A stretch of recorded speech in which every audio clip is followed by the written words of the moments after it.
Om Shanti 30 October 2025 प्रातः मुरली बाबा कहते मीठे बच्चे तुमको वर्तमान बहुत बहुत साधारण भावरे रहिबाकु हेबो। दामी दामी शौखिनी ड्रेस पिंधिबा द्वारा मध्य देह अभिमान आसी थाए। तुमको वर्तमान बहुत बहुत साधारण भावरे रहिबाकु हेबो। दामी दामी शौखिन ड्रेस पिंधिबा द्वारा मध्य देह अभिमान आसी थाए। प्रश्न, भाग्यरे उच्च पद नथिले पिलामाने केउ कथारे मांदा होई थांती? भाग्यरे उच्च पद नथिले पिलामाने केउ कथारे मांदा होई थांती? उत्तर, बाबा कहउछंती पिलामाने निजको सुधारिबा पाई चार्ट रख। जोगर चार्ट रखिले बहुत फायदा हुए। नोटबुक सर्वदा साथी रखि थाओ। चेक कर मु केते समय बाबा को मने पकाइली, मोर रेजिस्टर किपरि रहिछि, दैवी चरित्र अटे। कर्म करुथिबा बेले बाबांकर स्मृति रहुछि। जोग द्वारा ही कलंकी छाड़िब एवं भाग्य उच्च हेब। गीत भोलेनाथ से निराला। ओम शांति। मधुर पिलामानंक पाखरे एही लक्ष्मी नारायणंकर चित्र निश्चित रहिबा दरकार। लक्ष्मी नारायणक चित्र को देखी तुमको बहुत खुशी हेबा दरकार, काहींकि ना एहा हेउछि तुम पाठ पढ़ार लक्ष्य। तुमे जानुछ जे आमे छात्र अटु एवं ईश्वर आमको पढ़ाउछंती। आमे ईश्वरीय छात्र बा विद्यार्थी अटु। आमे एही पाठ पढ़ुछु। समस्तंक पाई एही गोटिए ही उद्देश्य रहिछि। लक्ष्मी नारायण को देखी बहुत खुशी हेबा दरकार।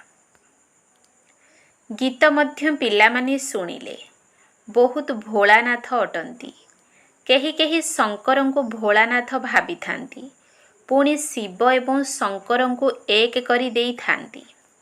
एबे तुमे जानुछ जे शिव सर्वोच्च भगवान एवं शंकर देवता, पुणी दुई जन एक किपरि होई परिबे? एहा मध्य गीतरे सुनिल जे भगवान भक्तंकर रक्षा करता, तेबे निश्चित भक्तंक उपरे कोनोसी विपद अछि? पांच विकारर विपद तो समस्तंक उपरे रहिछि। भक्त मध्य समस्ते अटंती। ज्ञानी तो काहाकू कुहा जाई पारिब नाही। ज्ञान एवं भक्ति बिल्कुल अलगा जिनिस अटे। जेपरि शिव एवं शंकर अलगा अटंती। जेतेबेले ज्ञान मिलुछि पुणी भक्ति रहु नाही, तुमे सुखधामर मालिक हेउछ। अधा कल्प पाई सद्गति मिली जाउछि। जनकर इशारारे तुमे अधा कल्पर संपत्ति प्राप्त करुछ। देखुछ जे भक्तंको केते दुख भोगिबाकू पड़ुछि। ज्ञान द्वारा तुमे देवता होई जाउछ। पुणी जेबे भक्तंको उपरे कषण पड़ी थाए अर्थात दुख होई थाए, सेतेबेले जाई बाबा आसी थांती। बाबा बुझाउछंती जे ड्रामा अनुसारे जहा बीती जाइछि ताहार पुणी पुनरावृत्ति हेबो। पुणी भक्ति आरंभ होई थाए तो बाम मार्ग आरंभ होई थाए, अर्थात पतित हेबार मार्ग आरंभ हुए। सेथिरे मध्य प्रथम नंबर हेउछि काम विकार, जहा पाई ही कुहा जाइछि जे काम उपरे विजय प्राप्त कले तुमे जगत जीत हेबो। सेमाने कोन विजय प्राप्त करुछंती?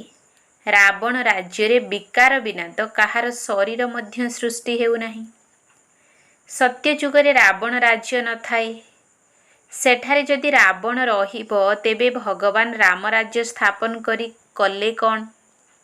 लौकिक पितांकर केते चिंता रहुछि, मोर पिलामाने सुखरे रुहंतु, धन एकाठी करी पिलामानकु देई देई थांती जे सुखरे रुहंतु।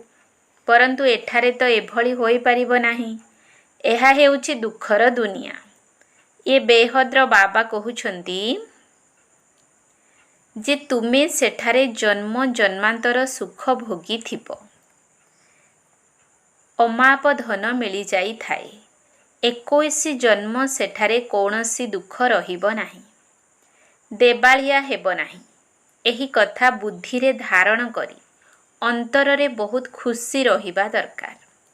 ତୁମର ଜ୍ଞାନ ଏବଂ ଯୋଗ ସମ୍ପୂର୍ଣ୍ଣ ଗୁପ୍ତ ଅଟେ। ସ୍ଥୂଳ ଅସ୍ତ୍ରଶସ୍ତ୍ର ଆଦି କିଛି ନାହିଁ। ବାବା ବୁଝାଉଛନ୍ତି ଯେ ଏହା ହେଉଛି ଜ୍ଞାନର ତରବାରୀ। ସେମାନେ ପୁଣି ସ୍ଥୂଳ ଅସ୍ତ୍ରଶସ୍ତ୍ର ଦେବୀମାନଙ୍କୁ ଦେଇ ଦେଇଛନ୍ତି। ଶାସ୍ତ୍ର ଆଦି ଯେଉଁମାନେ ପଢ଼ୁଛନ୍ତି ସେମାନେ କେବେ ଏପରି କହିବେ ନାହିଁ ଯେ ଏହା ଜ୍ଞାନର ଅସ୍ତ୍ର, ଏହା ଜ୍ଞାନର ଖଣ୍ଡା ଅଟେ। ଏହା ବେହଦ୍ର ବାବା ହିଁ ବସି ବୁଝାଉଛନ୍ତି। ସେମାନେ ଭାବୁଛନ୍ତି ଯେ ଶକ୍ତି ସେନାମାନେ ହିଁ ବିଜୟ ପ୍ରାପ୍ତ କରୁଛନ୍ତି, ତେଣୁ ନିଶ୍ଚିତ କୌଣସି ଅସ୍ତ୍ରଶସ୍ତ୍ର ଥିବ। ବାବା ଆସି ଏହି ସବୁ ଭୁଲ କଥାକୁ ବୁଝାଉଛନ୍ତି।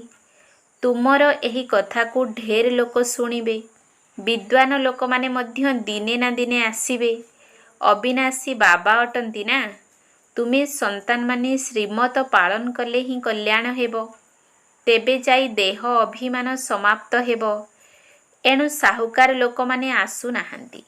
ବାବା କହୁଛନ୍ତି ଯେ ଦେହ ଅହଙ୍କାରକୁ ଛାଡ଼। ଭଲ ଡ୍ରେସ୍ ଆଦି ପିନ୍ଧିବାର ମଧ୍ୟ ନିଶା ରହିଥାଏ। ତୁମେ ଏବେ ବନବାସରେ ଅଛ ନା। ଏବେ ଯାଉଛ ଶ୍ୱଶୁର ଘର। ସେଠାରେ ତୁମକୁ ବହୁତ ସୁନା ଗହଣା ପିନ୍ଧାଯିବ। ଏଠାରେ ଦାମୀ ଡ୍ରେସ୍ ପିନ୍ଧ ନାହିଁ। ବାବା କହୁଛନ୍ତି ଯେ ବିଲକୁଲ ସାଧାରଣ ଭାବରେ ରହିବାକୁ ହେବ। ଯେଉଁଭଳି କାର୍ଯ୍ୟ ମୁଁ କରୁଛି ପିଲାମାନଙ୍କୁ ମଧ୍ୟ ସେହିଭଳି ସାଧାରଣ ରହିବାକୁ ହେବ। ନଚେତ୍ ଦେହର ଅଭିମାନ ଆସିଯାଇଥାଏ, ତାହା ପୁଣି ବହୁତ କ୍ଷତି କରିଦେଇଥାଏ। ତୁମେ ଜାଣୁଛ ଯେ ଆମେ ଶ୍ୱଶୁର ଘର ଯାଉଛୁ, ସେଠାରେ ଆମକୁ ବହୁତ ଗହଣା ମିଳିବ। ଏଠାରେ ତୁମକୁ ସୁନା ଗହଣା ଆଦି ପିନ୍ଧିବାର ନାହିଁ। ଆଜିକାଲି କେତେ ଚୋରି ଆଦି ହେଉଛି। ରାସ୍ତାରେ ହିଁ ଡାକୁ ଛଡ଼େଇ ନେଇଯାଉଛନ୍ତି। ଦିନକୁ ଦିନ ଏହି ହଙ୍ଗାମା ଆଦି ବେଶୀ ବେଶୀ ବଢ଼ି ଚାଲିବ। ସେଥିପାଇଁ ବାବା କହୁଛନ୍ତି ଯେ ନିଜକୁ ଆତ୍ମା ଭାବି ମୋତେ ମନେ ପକାଅ। ଦେହ ଅଭିମାନ ଆସିଲେ ବାବାଙ୍କୁ ଭୁଲିଯିବ। ଏହି ପରିଶ୍ରମ ଏବେ ହିଁ କରିବାକୁ ପଡ଼ୁଛି।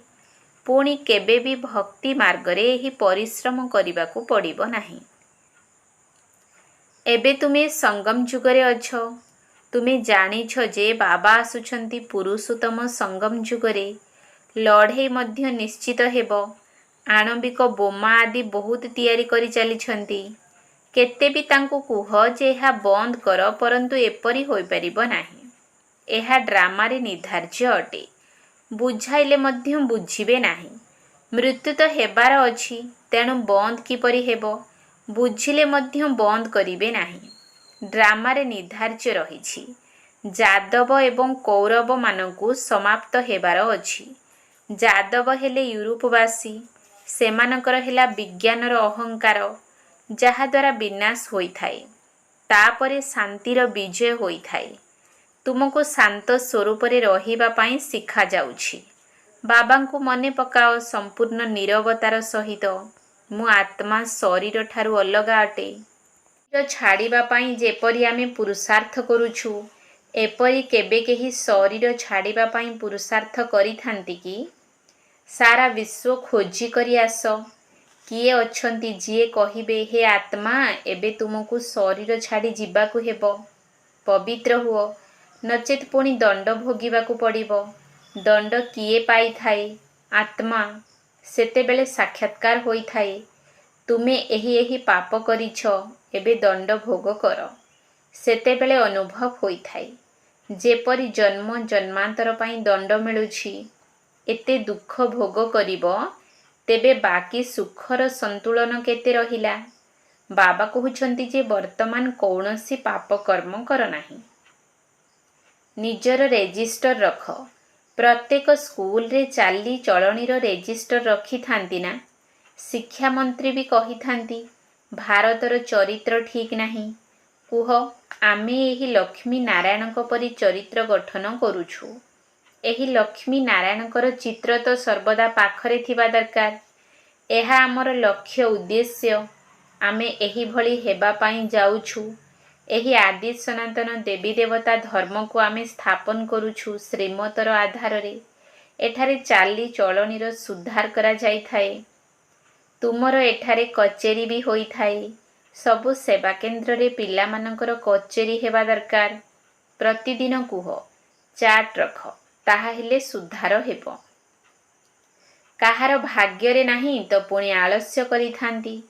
ଚାଟ୍ ରଖିବା ବହୁତ ଭଲ ପୁରୁଷାର୍ଥ ଅଟେ। ତୁମେ ଜାଣୁଛ ଯେ ଆମେ ଏହି 84 ଜନ୍ମର ଚକ୍ରକୁ ଜାଣିବା ଦ୍ୱାରା ଚକ୍ରବର୍ତ୍ତୀ ରାଜା ହୋଇଯାଉଛେ। ଏହା କେତେ ସହଜ ଅଟେ। ପୁଣି ପବିତ୍ର ମଧ୍ୟ ହେବାକୁ ପଡ଼ିବ। ୟାଦର ଚାଟ୍ ରଖ, ଏଥିରେ ତୁମକୁ ବହୁତ ଫାଇଦା ହେବ। ନୋଟବୁକ୍ ବାହାର ନ କଲେ ଭାବିନିଅ ବାବାଙ୍କୁ ୟାଦ କରିନାହାନ୍ତି। ନୋଟବୁକ୍ ସର୍ବଦା ହାତରେ ରଖ। ନିଜର ଚାଟ୍ ଦେଖ। କେତେ ସମୟ ବାବାଙ୍କୁ ମନେ ପକାଇଲ। ୟାଦ ବିନା କଳଙ୍କି ଛାଡ଼ି ପାରିବ ନାହିଁ। ଜଙ୍କ ଛଡ଼େଇବା ପାଇଁ ଜିନିଷକୁ କିରୋସିନିରେ ପକାଇଥାନ୍ତି ନା। କର୍ମ କରୁଥିଲେ ମଧ୍ୟ ବାବାଙ୍କୁ ମନେ ପକାଅ। ତେବେ ପୁରୁଷାର୍ଥର ଫଳ ମିଳିଯିବ। ପରିଶ୍ରମ ଅଟେ ନା। ଏମିତି କ'ଣ ଖାଲିଟାରେ ମୁଣ୍ଡରେ ମୁକୁଟ ପିନ୍ଧାଇ ଦେବେ କି? ବାବା ଏତେ ଶ୍ରେଷ୍ଠ ପଦ ଦେଉଛନ୍ତି, କିଛି ତ ପରିଶ୍ରମ କରିବାକୁ ପଡ଼ିବ। ଏଥିରେ ତ ହାତ ଗୋଡ଼ ଆଦି କିଛି ବି ଚଳାଇବାର ନାହିଁ। ପାଠପଢ଼ା ତ ବିଲକୁଲ ସହଜ ଅଟେ। ବୁଦ୍ଧିରେ ରହିଛି ଯେ ଶିବ ବାବାଙ୍କ ଯୋଗୁଁ ବ୍ରହ୍ମାଙ୍କ ଦ୍ୱାରା ଆମେ ଦେବତା ହେଉଛୁ। କୁଆଡ଼େ ବି ଯାଉଛ ବ୍ୟାଜ୍ ଆଦି ପିନ୍ଧିଥାଅ। କୁହ, ବାସ୍ତବରେ ଏହା ଆମର କୋଟ୍ ଅଫ୍ ଆର୍ମସ୍ ଅର୍ଥାତ୍ କୌଳିକ ଚିହ୍ନ ଅଟେ। ବୁଝାଇବା ସମୟରେ ବଡ଼ ରାଜକୀୟ ଢଙ୍ଗ ରହିବା ଦରକାର। ବହୁତ ମଧୁରତାର ସହ ବୁଝାଇବା ଉଚିତ। କୋଟ୍ ଅଫ୍ ଆର୍ମସ୍ ଅର୍ଥାତ୍ ବ୍ୟାଜ୍ ଉପରେ ବି ବୁଝାଅ। ପ୍ରୀତି ବୁଦ୍ଧି ଏବଂ ବିପରୀତ ବୁଦ୍ଧି କାହାକୁ କୁହାଯାଉଛି? ତୁମେ ପିତାଙ୍କୁ ଜାଣିଛ। ଲୌକିକ ପିତାଙ୍କୁ ତ ଈଶ୍ୱର କହିବେ ନାହିଁ। ସେହି ଅବିନାଶୀ ପିତା ହିଁ ପତିତ ପାବନ ସୁଖର ସାଗର ଅଟନ୍ତି। ତାଙ୍କଠାରୁ ହିଁ ଅସରନ୍ତି ସୁଖ ମିଳିଥାଏ। ଅଜ୍ଞାନ କାଳରେ ଭାବୁଥିଲେ ମା ବାପା ସୁଖ ଦେଉଛନ୍ତି, ଶ୍ୱଶୁର ଘର ପଠାଇ ଦେଇଥାନ୍ତି। ଏବେ ତୁମର ଅଟେ ଅଲୌକିକ ଶ୍ୱଶୁର ଘର। ତାହା ହେଲା ହଦ୍ର। ସେ ମା ବାପା ଅତି ବେଶୀରେ 5-7 ଲକ୍ଷ କିମ୍ବା କୋଟିଏ ଟଙ୍କା ଦେବେ। ତୁମର ତ ବାବା ନାମ ରଖିଛନ୍ତି ପଦ୍ମା ପଦମପତି ହେଉଥିବା ସନ୍ତାନମାନେ। ସେଠାରେ ତ ପଇସାର କିଛି କଥା ହିଁ ନାହିଁ। ସବୁ କିଛି ମିଳିଯାଇଥାଏ। ବହୁତ ସୁନ୍ଦର ସୁନ୍ଦର ମହଲ ହୋଇଥାଏ। ଜନ୍ମ ଜନ୍ମାନ୍ତର ପାଇଁ ତୁମକୁ ମହଲ ମିଳିଥାଏ। ସୁଦାମାର ଉଦାହରଣ ରହିଛି ନା। ଚାଉଳ ମୁଠି କଥା ଶୁଣିଛନ୍ତି, ତେଣୁ ଏଠାକୁ ତାହା ମଧ୍ୟ ନେଇ ଆସିଥାନ୍ତି। କିନ୍ତୁ କ'ଣ ଖାଲି ଭାତ ଖାଇବେ କି? ତେଣୁ ତାହା ସାଥିରେ କିଛି ମସଲା ଆଦି ବି ନେଇ ଆସିଥାନ୍ତି। କେତେ ସ୍ନେହରେ ନେଇ ଆସୁଛନ୍ତି। ବାବା ତ ଆମକୁ ଜନ୍ମ ଜନ୍ମାନ୍ତର ପାଇଁ ଦେବେ, ଏଣୁ ଦାତା କୁହାଯାଇଛି। ଭକ୍ତି ମାର୍ଗରେ ତୁମେ ଈଶ୍ୱରଙ୍କ ନିମନ୍ତେ ଦେଇଥାଅ, ତେଣୁ ଅଳ୍ପକାଳ ପାଇଁ ପରଜନ୍ମରେ ମିଳିଥାଏ। କିଏ ଗରିବଙ୍କୁ ଦାନ ଦେଇଥାନ୍ତି, କଲେଜ ତିଆରି କରିଥାନ୍ତି, ତ ପରଜନ୍ମରେ ବିଦ୍ୟାର ଦାନ ମିଳିଥାଏ। ଧର୍ମଶାଳା ତିଆରି କରିଥାନ୍ତି ତ ମହଲ ମିଳିଥାଏ। କାହିଁକି ନା ଧର୍ମଶାଳାରେ ରହି ସୁଖ ପାଇଥାନ୍ତି। ଏହା ତ ଜନ୍ମ ଜନ୍ମାନ୍ତରର କଥା ଅଟେ। ତୁମେ ଜାଣିଛ ଯେ ଶିବ ବାବାଙ୍କୁ ଯାହା ଦେଉଛ ତାହା ସବୁ ଆମର ହିଁ କାମରେ ଲଗାଇଥାନ୍ତି। ଶିବ ବାବା ତ ନିଜ ପାଖରେ ରଖନ୍ତି ନାହିଁ। ବ୍ରହ୍ମାଙ୍କୁ ମଧ୍ୟ କହିଲେ ସବୁ ସମ୍ପତ୍ତି ଦେଇଦିଅ, ତାହା ହେଲେ ତୁମେ ବିଶ୍ୱର ମାଲିକ ହୋଇଯିବ। ବିନାଶର ଓ ରାଜପଦର ମଧ୍ୟ ସାକ୍ଷାତକାର କରାଇଲେ ବାସ୍ ନିଶା ଚଢ଼ିଗଲା। ବାବା ମୋତେ ବିଶ୍ୱର ମାଲିକ କରୁଛନ୍ତି। ଗୀତାରେ ବି ଅଛି, ଅର୍ଜୁନଙ୍କୁ ସାକ୍ଷାତକାର କରାଇଲେ ମୋତେ ମନେ ପକାଅ, ତେବେ ତୁମେ ଏହିପରି ହେବ। ବିନାଶ ଏବଂ ସ୍ଥାପନାର ସାକ୍ଷାତକାର କରାଇଥିଲେ। ତେଣୁ ବ୍ରହ୍ମାଙ୍କୁ ମଧ୍ୟ ପ୍ରାରମ୍ଭରେ ଖୁସିର ପାରଦ ଚଢ଼ିଗଲା। ଡ୍ରାମାରେ ଏହିପରି ଅଭିନୟ ଥିଲା। ଭାଗୀରଥକୁ ମଧ୍ୟ କେହି ଜାଣିନାହାନ୍ତି। ତେଣୁ ତୁମ ପିଲାମାନଙ୍କ ଏହି ଲକ୍ଷ୍ୟ ବୁଦ୍ଧିରେ ରହିବା ଦରକାର। ଆମେ ଏହିପରି ହେଉଛୁ। ଯେତିକି ପୁରୁଷାର୍ଥ କରିବ ସେତିକି ଉଚ୍ଚପଦ ପାଇବ। ଗାୟନ କରିଥାନ୍ତି ଫଲୋ ଫାଦର ଅର୍ଥାତ୍ ବ୍ରହ୍ମା ବାବାଙ୍କୁ ଅନୁସରଣ କର। ଏହା ଏହି ସମୟର କଥା ଅଟେ। ଅବିନାଶୀ ବାବା କହିଥାନ୍ତି ଯେ ମୁଁ ଯେଉଁ ରାୟ ଦେଉଛି ତାହାକୁ ଅନୁସରଣ କର। ବ୍ରହ୍ମା କ'ଣ କଲେ ତାହା ବି ବତାଉଛନ୍ତି। ତାଙ୍କୁ ସୌଦାଗର ରତ୍ନାଗର ଯାଦୁଗର କହିଥାନ୍ତି ନା। ବ୍ରହ୍ମା ବାବା ଅଚାନକ ହିଁ ସବୁକିଛି ଛାଡ଼ିଦେଲେ। ପ୍ରଥମେ ସେ ସ୍ଥୂଳ ରତ୍ନର ବ୍ୟବସାୟୀ ଥିଲେ, ଏବେ ଅବିନାଶୀ ଜ୍ଞାନ ରତ୍ନର ବ୍ୟବସାୟୀ ହୋଇଛନ୍ତି। ନର୍କକୁ ସ୍ୱର୍ଗ କରିବା କେତେ ବଡ଼ ଯାଦୁ ଅଟେ। ପୁଣି ସୌଦାଗର ମଧ୍ୟ ଅଟନ୍ତି। ପିଲାମାନଙ୍କୁ କେତେ ଶ୍ରେଷ୍ଠ ସଉଦା ଦେଇଥାନ୍ତି। ସାଧାରଣ ଚାଉଳ ମୁଠି ନେଇ ମହଲ ଦେଇଥାନ୍ତି। କେତେ ଭଲ ରୋଜଗାର କରାଉଛନ୍ତି। ହୀରା ଲୀଳା ବ୍ୟାପାରରେ ମଧ୍ୟ ଏହିପରି ହୋଇଥାଏ। ଏହି ଯଦି ଆମେରିକାର ଗ୍ରାହକ ଆସିଥାନ୍ତି ତ ତାଙ୍କଠାରୁ 100 ଟଙ୍କାର ବସ୍ତୁକୁ 500 କିମ୍ବା 1000 ଟଙ୍କା ବି ନେଇ ନିଅନ୍ତି। ସେମାନଙ୍କଠାରୁ ତ ବହୁତ ପଇସା ନେଇଥାନ୍ତି। ତୁମ ପାଖରେ ତ ସବୁଠାରୁ ପୁରୁଣା ବସ୍ତୁ ହେଲା ପ୍ରାଚୀନ ରାଜଯୋଗ। ତୁମକୁ ଏବେ ଭୋଳାନାଥ ବାବା ମିଳିଛନ୍ତି। କେତେ ଭୋଳା ଅଟନ୍ତି। ତୁମକୁ କ'ଣରୁ କ'ଣ କରୁଛନ୍ତି। ପୁରୁଣା ଦୁନିଆର ମୂଲ୍ୟହୀନ ବସ୍ତୁ ବଦଳରେ ତୁମକୁ 21 ଜନ୍ମ ପାଇଁ କ'ଣ କରିଦେଉଛନ୍ତି। ମନୁଷ୍ୟଙ୍କୁ କିଛି ବି ଜଣା ନାହିଁ। କେତେବେଳେ କହିଥାନ୍ତି ଭୋଳାନାଥ ଏହା ଦେଇଛନ୍ତି, କେତେବେଳେ କହୁଛନ୍ତି ଅମ୍ବା ଦେଇଛନ୍ତି, ଗୁରୁ ଦେଇଛନ୍ତି। ଏଠାରେ ତ ହେଉଛି ପାଠପଢ଼ା। ତୁମେ ଈଶ୍ୱରୀୟ ପାଠଶାଳାରେ ବସିଛ। ଗୀତା ଜ୍ଞାନ ଦିଆଯାଉଥିବା ସ୍ଥାନକୁ ଈଶ୍ୱରୀୟ ପାଠଶାଳା କହୁଛନ୍ତି। ଗୀତାରେ ଅଛି ଭଗବାନ ବାଚ, ପରନ୍ତୁ ଏହା ମଧ୍ୟ କାହାକୁ ଜଣା ନାହିଁ ଯେ ଭଗବାନ କାହାକୁ କୁହାଯାଉଛି। କାହାକୁ ବି ପଚାର, ପରମପିତା ପରମାତ୍ମାକୁ ଜାଣିଛ? ବାବା ହେଉଛନ୍ତି ବଗିଚାର ମାଲିକ। ତୁମକୁ କଣ୍ଟାରୁ ଫୁଲ କରୁଛନ୍ତି। ସ୍ୱର୍ଗକୁ ଆଲ୍ଲାହଙ୍କ ବଗିଚା ବୋଲି କହୁଛନ୍ତି। ୟୁରୋପିଆନ ଲୋକେ ମଧ୍ୟ କହିଥାନ୍ତି ପାରାଡାଇଜ୍। ବାସ୍ତବରେ ଭାରତ ପରିସ୍ଥାନ ଥିଲା, ଏବେ କବରସ୍ଥାନ ହୋଇଯାଇଛି। ଏବେ ପୁଣି ତୁମେ ପରିସ୍ଥାନ ଅର୍ଥାତ୍ ସ୍ୱର୍ଗର ମାଲିକ ହେଉଛ। ବାବା ଆସି ସୁପ୍ତ ଆତ୍ମାମାନଙ୍କୁ ଜାଗ୍ରତ କରାଉଛନ୍ତି। ଏହା ବି ତୁମେ ପୁରୁଷାର୍ଥର କ୍ରମ ଅନୁସାରେ ଜାଣୁଛ। ଯିଏ ନିଜେ ଜାଗ୍ରତ ହୋଇଥାନ୍ତି ତ ଅନ୍ୟକୁ ପୁଣି ଜାଗ୍ରତ କରାଇଥାନ୍ତି। ଜାଗ୍ରତ କରାଉନାହାନ୍ତି ଅର୍ଥାତ୍ ନିଜେ ହିଁ ଜାଗ୍ରତ ହୋଇନାହାନ୍ତି। ତେଣୁ ବାବା ବୁଝାଉଛନ୍ତି ଯେ ଏହି ଗୀତ ଆଦି ବି ଡ୍ରାମାରେ ନିର୍ଦ୍ଧାର୍ଯ୍ୟ ଅଛି। କେଉଁ କେଉଁ ଗୀତ ବହୁତ ମନମୁଗ୍ଧକର। ଯେବେ ତୁମେ ଉଦାସ ହୋଇଯାଉଛ ତ ଏହି ଗୀତ ବଜାଅ, ତାହାହେଲେ ଖୁସି ଫେରି ଆସିବ। ରାତ କେ ରାହି ଥକ ମତ ଜାନା, ଏହା ମଧ୍ୟ ଭଲ ଗୀତ ଅଟେ। ଏବେ ରାତ୍ରି ଶେଷ ହେଉଛି।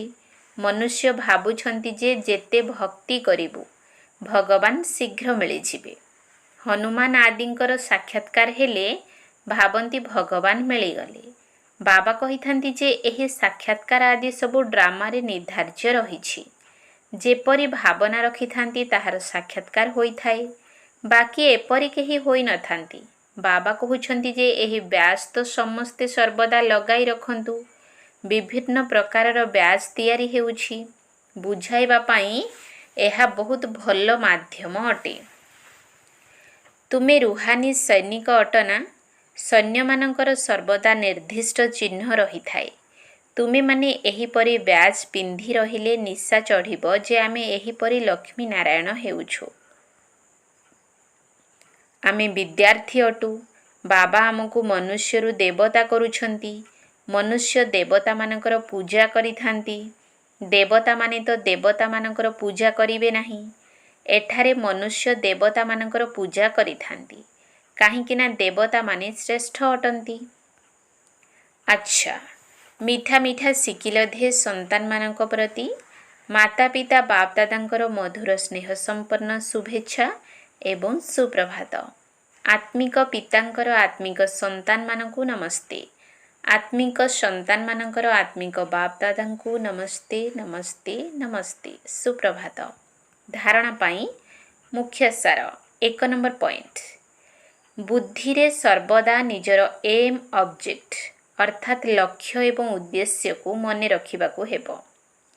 ଲକ୍ଷ୍ମୀ ନାରାୟଣଙ୍କର ଚିତ୍ର ସର୍ବଦା ସାଥିରେ ରହିଥାଉ। ଏହି ଖୁସିରେ ରୁହ ଯେ ମୁଁ ଏହିଭଳି ହେବା ପାଇଁ ପାଠ ପଢ଼ୁଛି। ଏବେ ଆମେମାନେ ଈଶ୍ୱରୀୟ ବିଦ୍ୟାର୍ଥୀ ଅଟୁ।